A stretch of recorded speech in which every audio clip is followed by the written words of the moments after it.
اب آج لوگوں کو ان باتوں کی سمجھ نہیں آتی. جس نے پڑھا ہی نہیں ہے سبق اسے کہاں سبق آتا ہوگا؟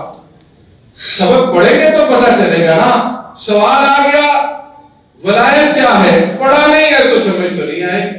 ولایت کی سمجھ تو تب بھی آئے گی جب اس میں اندر جا کے پڑھیں گے، اس کو سیکھیں گے، اپنے اندر وہ جذبہ پیدا کریں گے، پھر ولایت کی سمجھ بھی آئے گی اور ولایت نصیب بھی ہوگی.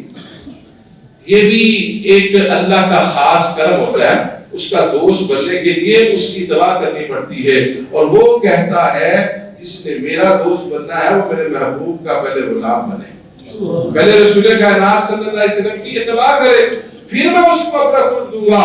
اور تاریخ اٹھا کے دیکھ لے، آپ جتنے بھی بزرگوں کی باتیں پڑھیں گے، جتنے بھی اولیاء کا تذکرہ سنیں گے، یہ سارے کے سارے رسول کریم صلی اللہ علیہ وسلم کے غلام ہوں گے. انہوں نے عقیدہ یہ دیا ہوگا کہ ہمیں جو کچھ ملا ہے در مصطفیٰ سے ملا ہے، کیونکہ رب نے بھی یہ کہہ دیا ہے کہ یہ در تمہارے لیے ہر چیز کا در ہے. اس لیے جو اس در سے ہٹا کے بائی پاس کرتا ہے، اللہ اس کو بھی بائی پاس کر دیتا ہے، ختم کر دیتا ہے اس کی سیدھی راہ. اس کو گھماتا رہتا ہے پھر اللہ، پھر وہ گھومتا رہتا ہے، اس کی سمجھ میں کچھ نہیں آتی، وہ جو مرضی کر لے اللہ کا قرب نہیں پا سکتا. اور یہ بھی اللہ کی خاص نعمت ہے کہ یہ بات اگر سمجھ آ جائے تو پھر انسان کامیاب ہو جاتا ہے.